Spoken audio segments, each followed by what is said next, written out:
distinguished guests, ladies and gentlemen, SHRI Ramprasad Akiseti, founding curator of Indian House Art Gallery and managing director of CCBA Designs, Master Architect Professor Christopher Benninger, founder director of CCBA, Shri Vinayak Niman and Mr. Sunny Niman of Sunny's Resort, the illustrious Padma Bhushan and Padma Shri awardees of Pune, distinguished Kathak Guru Srimati Shamabate, and all the artists of Nadrupt of Pune, and the other Shama, my kindred spirit Shama Power, who had brought me to the Fall of India House the very first day I landed in Pune, and to the all illustrious dance gurus, dancers, visual artists from the Performing Arts and Visual Arts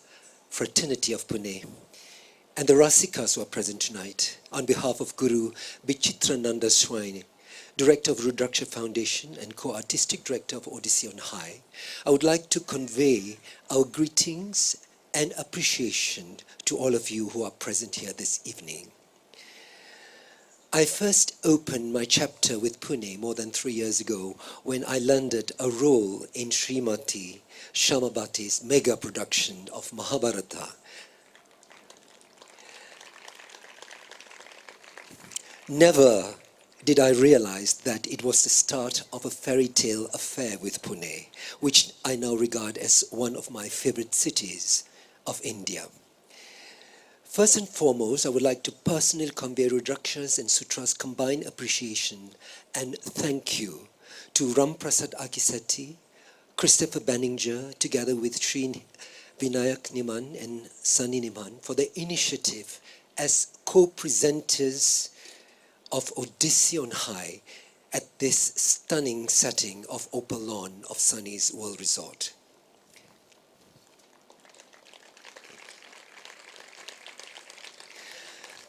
We have been lavish with such warm and caring hospitality, which only they can pull off, being the generous art patrons they are.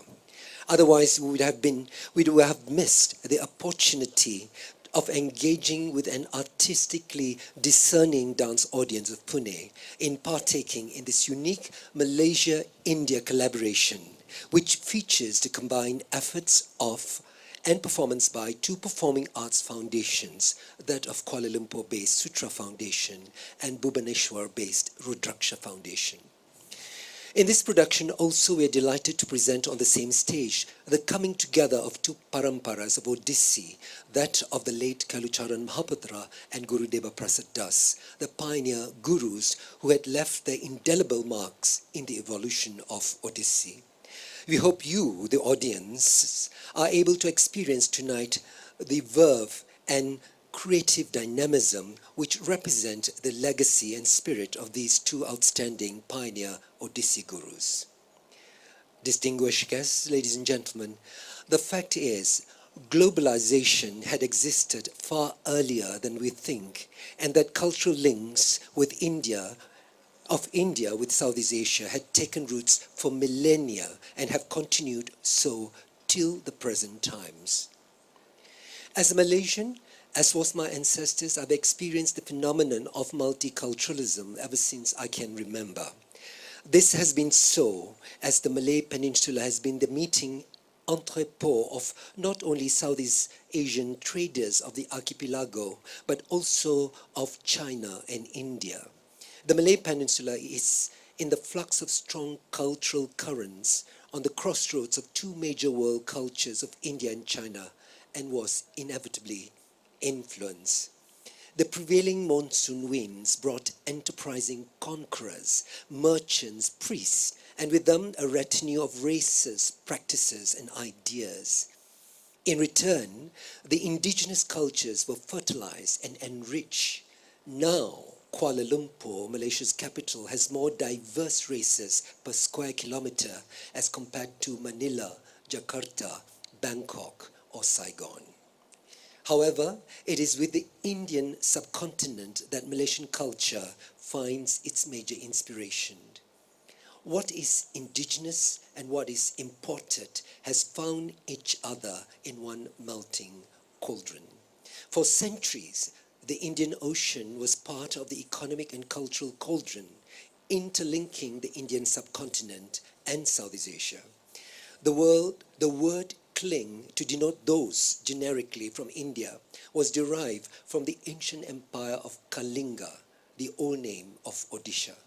And Odissi, as we all know, has its origin in the eastern seaboard of the Indian subcontinent, specifically in the culturally fertile soil of ancient Kalinga. Therefore, for millennia, Kalinga had strong cultural and economic bonds with Southeast Asia.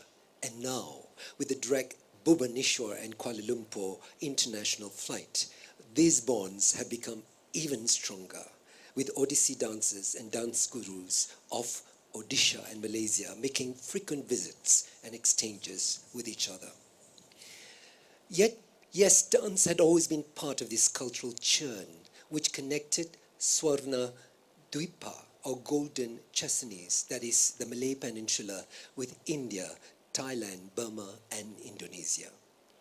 Now, much of Indian culture has become part of Malaysian culture through the presence of significant Indian communities in Malaysia who now consider themselves as Malaysians. Now, not only Indian dance, but Malaysians have also embraced yoga, Ayurveda, Bollywood, and Indian cuisine as part of Malaysian culture. We know the Ramayana and Mahabharata through their strong presence in our traditional performing arts, and Sanskrit words and concept form an integral part of the Malay language spoken ever since we can remember. In the last few decades, Bharatanatyam has been the major Indian classical dance featured on the Malaysian stage. However, through Sutra's effort, Malaysia now enjoys another exquisite Indian classical dance style, Odissi, which has gained popularity and strong footing in Malaysian soil, and in return, enrich our own diverse cultural heritage. I guess this is where Sutra comes into the picture. The presence of Sutra over 3 decades in Malaysia's cultural scene is an example of trans and multiculturalism through the Indian classical dances. His Excellency Sri Vijay Gokhale, the former Indian High Commissioner of India to Malaysia, has commented, Sutra is an ambassador of Malaysian culture when in India and represents Indian culture in Malaysia. Comprising of Indian, Malay, Chinese, and mixed races, Sutra dances are recognized in both Malaysia, India, and abroad with their excellent performances. Our collaboration with Rudrakshya Foundation under the helm of Guru Bichitrananda Swain is part of this ongoing transculturalism which has manifested into the present in the form of this celebrated dance production, Odissi on High. Ladies and gentlemen, in this day of age of digital technology and artificial intelligence, our human values must be the very quality we must not lose, lest we ourselves become the automaton we have created to serve us in the first place.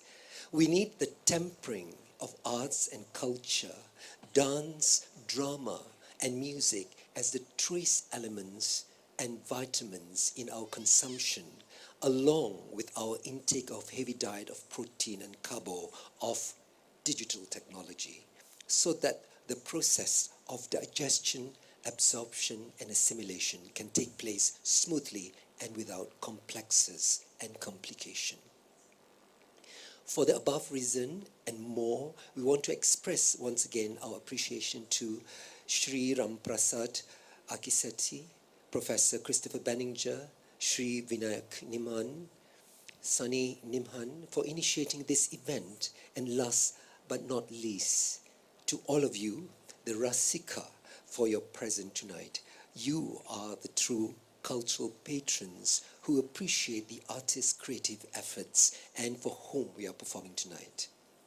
Odissi on High started with a miraculous first performance in Bhubaneswar right the next day after the super cyclone, which hit and devastated much of the East seaboard of the Bay of Bengal. Subsequently, in a series of one-night stands, Kolkata, New Delhi, NCPA Mumbai, and subsequently had received us enthusiastically, and here we are now in this glamorous opal lawn of Sunny's World Resort. Ladies and gentlemen, the second half of Odissi on High has 3 more exciting dances. We shall commence with the Shankara Bharanam Pallavi, an old classic music of Pandit Bhubaneswar Misra, sung by Pandit Raghunath Panigrahi, and dance composition by pioneer Odissi Guru Kelucharan Mahapatra, which we have rearranged as a group composition. The second, the Chakravaka Pallavi, is a composition of Guru Durga Charan Ranbir, envisioned as a temptation by Mara's daughter of a novice monk, and makes reference to the temptation of Buddha, and will be performed by Sutra's youngest dancer, Hareen Loganathan, who has been groomed from our outreach program. The last exciting celebratory Pallavi in Rag Ananda Bhairavi is a scintillating composition of Guru Bichitrananda Swain, director of Rudrakshya Foundation, performed by the total cast of Sutra and Rudrakshya dancers. Ladies and gentlemen, we present to you the second half of Odissi on High.